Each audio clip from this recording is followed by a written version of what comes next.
ఈ అరుణాచలం గిరి చుట్టూ ప్రదక్షిణ చేయడం వల్ల సాక్షాత్తు శివుని చుట్టూ ప్రదక్షిణ చేసినట్టేనని చాలామంది భక్తులు నమ్ముతారు. అందుకే రమణ మహర్షి గిరి చుట్టూ ప్రదక్షిణ గురించి, దీని ప్రాముఖ్యత గురించి పదే పదే చెబుతూ ఉంటారు. అరుణాచలం క్షేత్రంలో పగలు రాత్రి సంధ్యా సమయం ఎర్రని ఎండలో భారీ వర్షం కురుస్తున్నప్పటికీ చలికి గజగజ వణుకుతూ నిత్యం ఎవరో ఒకరు గిరి ప్రదక్షిణ చేస్తూనే ఉంటారు. పురాణాల ప్రకారం గంధర్వులు, దేవతలు, మహర్షులు, శివలోకం, విష్ణులోకం వంటి అన్యలోక వాసులు కూడా తిరువన్నామలైకి వచ్చి భూలోకంలో ఉండే జీవరాశుల రూపంలో, అంటే ఈగ, చీమ, కుక్క, పక్షులు, పశువుల రూపంలో వచ్చి అరుణాచలేశ్వరుడి గిరి చుట్టూ ప్రదక్షిణలు చేస్తూ ఉంటారని మన పురాణాలు చెబుతున్నాయి. కలియుగంలో అనాథ ప్రేత సంస్కారం చేసిన వారికి ఒక అశ్వమేధ యాగ ఫలితం లభిస్తుంది. అటువంటి 100 అశ్వమేధ యాగాల ఫలితం కేవలం ఒక్క గిరి ప్రదక్షిణ చేయడం వలన లభిస్తుంది. ఈ రోజుటి ఈ వీడియోలో గిరి ప్రదక్షిణ చేసే సమయంలో ముఖ్యంగా తీసుకోవలసిన జాగ్రత్తలు ఏమిటి, అలాగే ఏ వారంలో గిరి ప్రదక్షిణ చేస్తే ఎలాంటి ఫలితం లభిస్తుంది, గిరి ప్రదక్షిణ ఎక్కడి నుంచి మొదలు పెట్టాలి, ఎక్కడ ముగించాలి, వీటన్నిటితో పాటు గిరి ప్రదక్షిణకు సంబంధించిన అనేక విషయాలను ఈ రోజుటి ఈ వీడియోలో చాలా క్లుప్తంగా తెలుసుకుందాం. ఫ్రెండ్స్, వీడియోలోకి వెళ్ళబోయే ముందుగా మీ అందరికి ఒక రిక్వెస్ట్ ఫ్రెండ్స్, చాలామంది వీడియో చూస్తున్నారు కానీ వీడియోని లైక్ చేయడం లేదు. మీరు లైక్ చేయకపోతే నా వీడియోస్ మీకు నచ్చుతున్నాయా లేదా అన్నది నాకు అర్థం కాదన్నమాట. నచ్చితే తప్పకుండా లైక్ చేయండి ఫ్రెండ్స్. అలాగే మన ఛానల్ని సబ్స్క్రైబ్ చేయడం మాత్రం మర్చిపోకండి friends. Thank you friends. Let's start our today's episode.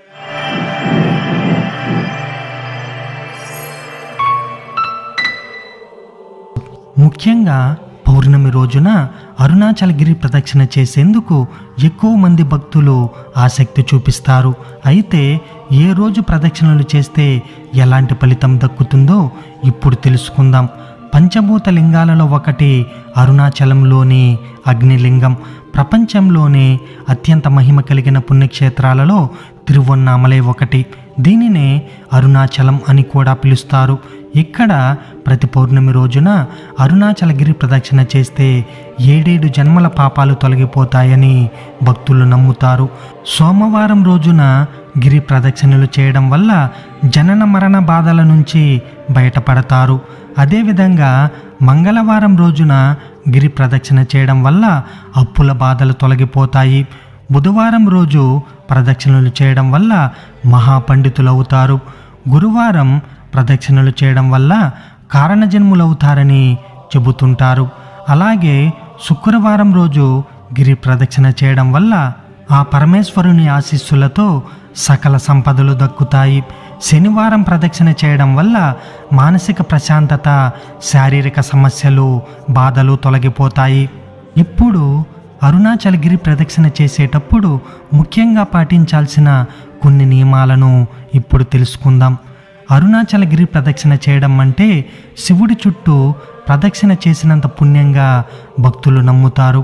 Arunachal గిరి ప్రదక్షిణ చేసేటప్పుడు కొన్ని నియమాలను తప్పనిసరిగా పాటించాలి.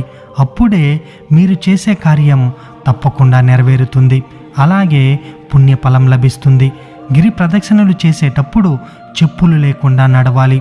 గర్భవతి ఎలా నడుస్తుందో ఆ విధంగా పరమేశ్వరుణ్ణి ధ్యానిస్తూ ఆయన నామాన్ని జపిస్తూ నెమ్మదిగా ప్రదక్షిణలు చేయాలి. ఉదయం 9 లోపు గిరి ప్రదక్షిణను పూర్తి చేయడం చాలా మంచిది. గిరి ప్రదక్షిణ చేయాలనుకుంటున్న వాళ్ళు తమ వెంట ఎక్కువ బరువు ఉన్న వస్తువులను తీసుకువెళ్లకుండా ఉండడమే చాలా మంచిది. ఎడమవైపు మాత్రమే ప్రదక్షిణలు చేయాలి. ఎందుకంటే కుడివైపు సిద్ధులు, దేవతలు అదృశ్య రూపంలో అరుణాచల గిరి ప్రదక్షిణ చేస్తూ ఉంటారనేది భక్తుల నమ్మకం. ఓం అరుణాచల శివ, ఓం అరుణాచల శివ అంటూ స్మరిస్తూ గిరి ప్రదక్షిణలు చేయాలి. దారి మధ్యలో రమణ మహర్షి ఆశ్రమం తప్పకుండా సందర్శించాలి. ఇక్కడ ధ్యానం చేయడం వల్ల మానసిక ప్రశాంతత లభిస్తుంది. అలాగే గిరి ప్రదక్షిణ సమయంలో అన్నదానం చేయడం మంచి ఫలితాలను ఇస్తుంది. వివాహం కాని వారు దుర్వాస మహర్షి దేవాలయం దగ్గర ఉన్న చెట్టుకి తాడు కట్టడం వల్ల వివాహం కుదురుతుంది. అలాగే సంతానలేమితో బాధపడుతున్న వారు కూడా ఇక్కడ మొక్కుకొని ముడుపు కట్టడం వల్ల సంతాన భాగ్యం లభిస్తుంది. ఇప్పుడు అరుణాచలగిరి ప్రదక్షిణ ఎక్కడి నుంచి మొదలు పెట్టాలి, అలాగే ఎక్కడ పూర్తి చేయాలి అన్న విషయాన్ని ఇప్పుడు తెలుసుకుందాం. ముఖ్యంగా 2 చోట్ల నుంచి గిరి ప్రదక్షిణ మొదలు పెడుతూ ఉంటారు. ఒకటి అరుణాచలేశ్వర ఆలయం నుంచి, రెండవది రమణ మహర్షి ఆశ్రమం వద్ద నుంచి. గిరి ప్రదక్షిణ ఎక్కడి నుంచి మొదలు పెట్టామో తిరిగి అక్కడికే వచ్చి పూర్తి చేయాలి. అరుణాచలంలో 8 దిక్కులలో శివలింగాలు ఉంటాయి. ఈ శివలింగాల యొక్క విశిష్టత ఏమిటి, వాటిని ఎవరు ప్రతిష్ఠించారు అన్న విషయాన్ని ఇప్పుడు తెలుసుకుందాం. ముందుగా మనం చేరుకునేది ఇంద్రలింగం. ఇది ఆలయానికి సమీపంలోనే ఉంటుంది. ఇంద్రలింగం అరుణగిరికి తూర్పు దిక్కున ఉంటుంది. దీనిని ఇంద్రుడు ప్రతిష్ఠించాడు. ఈ క్షేత్రానికి శుక్రుడు మరియు సూర్యుడు ఆది దేవతలు. ఇంద్రలింగాన్ని పూజించడం వల్ల ఉద్యోగపరంగా అత్యున్నత స్థానం మరియు దీర్ఘాయువు లభిస్తుంది. ఇంద్రలింగం నుంచి 1.5 కిలోమీటర్లు ప్రయాణిస్తే అగ్నిలింగం వస్తుంది. అగ్నిలింగం మెయిన్ రోడ్లో ఉండదు. ఈ లింగం కుడి పక్కన కొంచెం లోపలికి వెళ్ళాక మనకి కనిపిస్తుంది. అగ్నిలింగం అరుణగిరికి ఆగ్నేయ దిశలో ఉంటుంది. ఈ అగ్నిలింగాన్ని అగ్నిదేవుడు ప్రతిష్ఠించాడు. ఈ క్షేత్రానికి ఆదిదేవత చంద్రుడు. ఈ అగ్నిలింగాన్ని పూజించడం వల్ల ఆపత్కాల ప్రతికూల పరిస్థితుల నుంచి బయటపడతారు. ఇక్కడి నుంచి 1.7 కిలోమీటర్లు ప్రయాణిస్తే యమలింగం చేరుకుంటాం. యమలింగం అరుణగిరికి దక్షిణ దిక్కున ఉంటుంది. దీనిని యముడు ప్రతిష్ఠించాడు. ఈ క్షేత్రానికి మంగళుడు అనగా కుజుడు ఆదిదేవత. ఈ ఆలయంలో అంగారక రుణ విమోచన స్తోత్రం పారాయణం చేయడం వల్ల మనకు అద్భుత ఫలితం లభిస్తుంది. ఈ లింగాన్ని పూజించడం వలన ప్రమాదాలు, అకాల మృత్యువులు కలగకుండా కాపాడుతుంది. ఇక్కడి నుంచి 1.6 కిలోమీటర్లు ప్రయాణిస్తే నైరుతి లింగం చేరుకుంటాం. నైరుతి లింగం అరుణగిరికి నైరుతి దిక్కున ఉంటుంది. ఈ లింగాన్ని నైరుతి ప్రతిష్ఠించాడు. ఈ క్షేత్రానికి ఆదిదేవత రాహువు.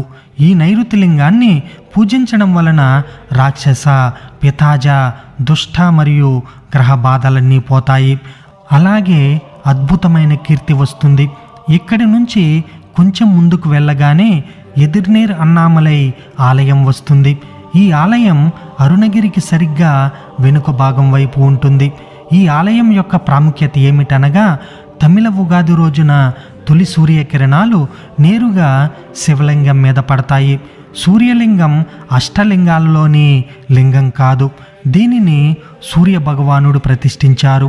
సూర్యలింగం వద్ద ఆదిత్య హృదయ స్తోత్రం కానీ, ఆదిత్య కవచం కానీ, సూర్యునికి సంబంధించిన స్తోత్రాలు ఏవైనా ఒకసారి పారాయణం చేస్తే కొన్ని వేల సార్లు పారాయణం చేసిన పుణ్యం లభిస్తుంది. ఇక్కడి నుంచి కొంచెం ముందుకు వెళ్ళగానే వరుణలింగాన్ని చేరుకుంటాం. వరుణలింగం అరుణగిరికి పడమరి దిక్కున ఉంటుంది. ఈ లింగాన్ని వరుణదేవుడు ప్రతిష్ఠించారు. ఈ లింగానికి ఆదిదేవత శనేశ్వరుడు. ఈ లింగాన్ని పూజించి అభిషేక జలం స్వీకరిస్తే వ్యాధుల నుండి ఉపశమనం కలుగుతుంది. అలాగే స్వామివారి విభూది ప్రదోష కాలంలో పెట్టుకుంటే పాప విముక్తులవుతారు. ఇక్కడి నుండి కొంచెం దూరం ప్రయాణిస్తే ఆది అన్నామలై దేవాలయం చేరుకుంటాం. గిరి ప్రదక్షిణ చేసేటప్పుడు ఆది అన్నామలై ఆలయాన్ని తప్పకుండా సందర్శించండి. అరుణాచలంలో మొట్టమొదటి ఆలయం ఇది. అరుణాచలేశ్వర ఆలయం కంటే కొన్ని వందల ఏళ్ల పురాతనమైనదని, చారిత్రక ఆధారాల ప్రకారం 2000 సంవత్సరాల పూర్వమే ఉన్నదని పురాణాలు చెబుతున్నాయి.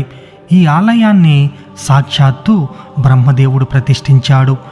ఈ ఆలయం దర్శించడం వలన కోరినా కోరకపోయినా మనకు సకల కోరికలు తీరుతాయి. ఇక్కడ నుంచి కొంచెం దూరం ప్రయాణిస్తే వాయులింగాన్ని చేరుకుంటాం. అరుణగిరికి వాయువ్య దిక్కున వాయులింగం ఉంటుంది. ఈ క్షేత్రానికి ఆదిదేవత కేతువు. ఈ వాయులింగాన్ని దర్శించడం వలన కేతువుకు సంబంధించిన దోషాల నుంచి విముక్తులం అవుతాము. ఇక్కడ నుంచి 0.6 కిలోమీటర్లు ప్రయాణిస్తే చంద్రలింగాన్ని చేరుకుంటాం. చంద్రలింగం అష్టలింగాలలోని లింగం కాదు. దీనిని చంద్రుడు ప్రతిష్ఠించారు.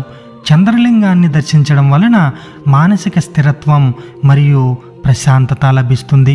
ఇక్కడి నుంచి 1 కిలోమీటర్ ప్రయాణిస్తే కుబేరలింగాన్ని చేరుకుంటాం. అరుణగిరికి ఉత్తర దిక్కున కుబేరలింగం ఉంటుంది. ఈ లింగాన్ని కుబేరుడు ప్రతిష్ఠించాడు.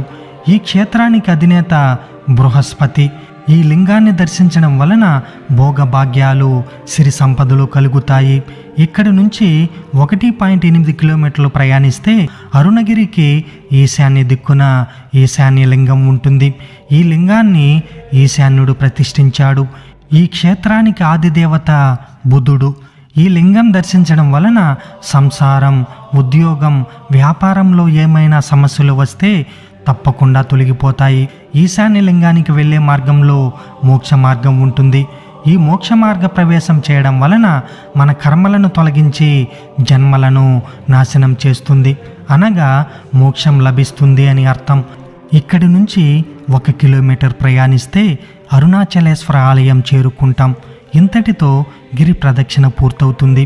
ఫ్రెండ్స్, ఈ వీడియో కనుక మీకు నచ్చినట్లయితే కామెంట్లో ఓం అరుణాచల శివ అని తప్పకుండా కామెంట్ చేయండి. Thank you friends. Thanks for watching.